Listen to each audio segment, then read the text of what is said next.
Wants to have a virtual pachaka chair. What are you going to do with me? Don't answer that.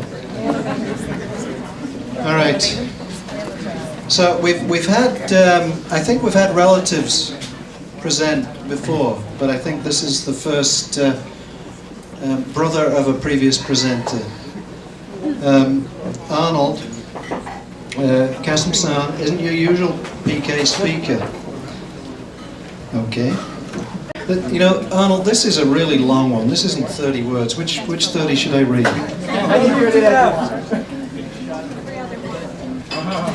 Just the nouns. If I had a robot, they could figure that out. There's a whole bunch of really sort of like CV stuff at the beginning. But then it says, do you want me to read that? Sure. It says most of it up there. He says this year his ambition is to be the Eli Manning of Pachakacha, Chicago, to his brother Payne. This is about football, right? That football thing, right? The brother who, along with his college girlfriend and his longtime residence in Chicago, developed his eye for design and art. He'll be trying to relate the very different worlds of design and business. Arnold has been like tugging at my jacket for the last couple of PKs, saying, please, please, please, I want to do a better job than my brother, please let me do this. So he is testament here. If there are about 60 or 70 of you on the PK list of people clamoring to do this. So Arnold, dreams do come true, right? Okay, ladies and gentle robots, let's hear it for Arnold.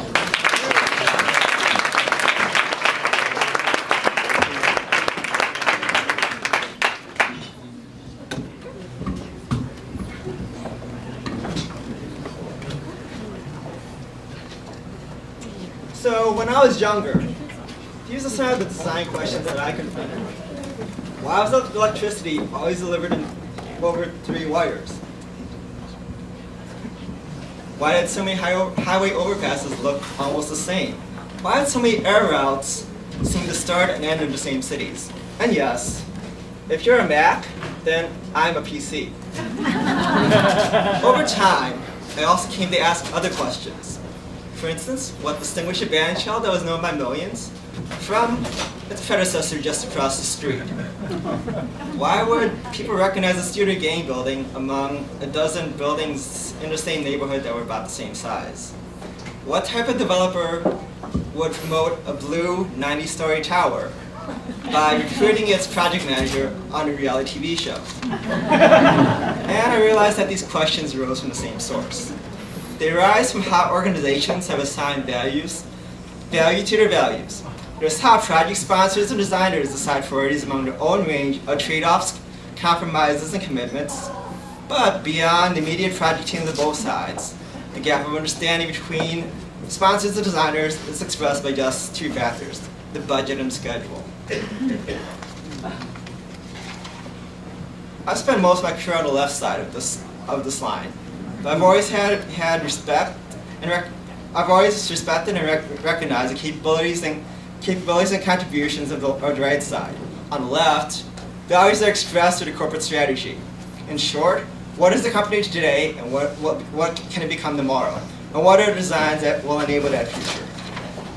Although many companies now realize that good, innovative designs can be central to retaining their value in their customers' minds, new designs and new ideas are judged according to current knowledge, current capabilities, and a judgment of current trade-offs and risks, rather than their potential to transform the organization.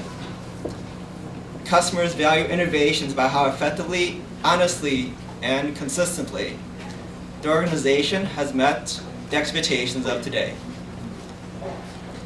And whether they can still trust in the organization's credibility and its ability to deliver on its promises for the future. Production and cost constraints can lead companies to rule out worthwhile projects and limit the realization of good designs. For instance, higher production quantities can provide an advantage by reducing the initial cost per unit. For instance, in this example, 10 costs almost as much as 2. but other considerations affect the total cost. For instance, what if the company forecasts a very limited market?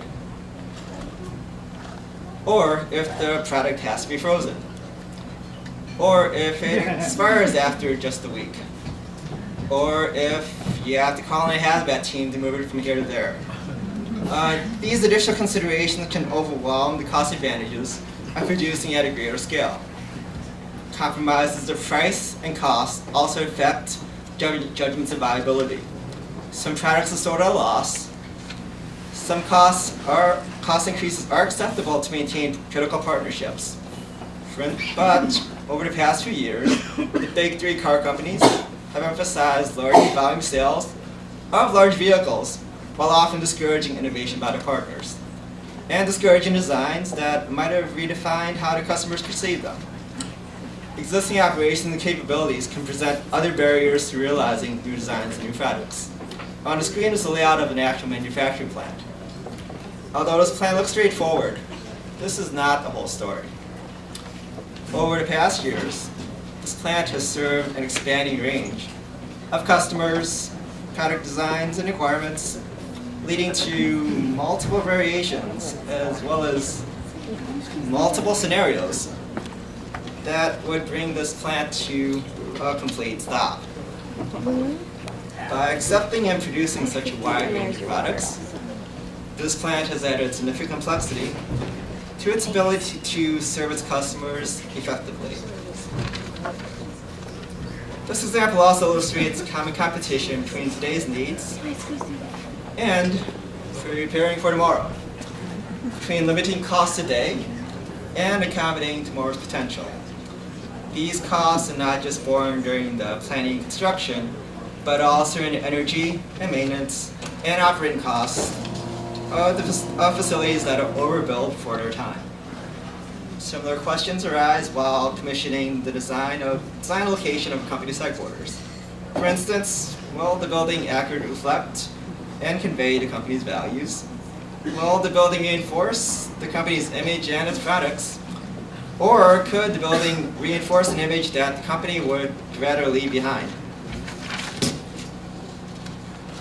Here in Chicago, though, we've just witnessed an extraordinary example of how an effective strategic plan, enabled by a consistent design, integrated marketing principles, and an adaptive, innovative organization, convinced millions to devote hundreds of millions of dollars. College students spend weeks sleeping on couches, families to organize their neighbors, millions of volunteers to call and try to convince millions of complete strangers, all to pursue a compelling vision of the future.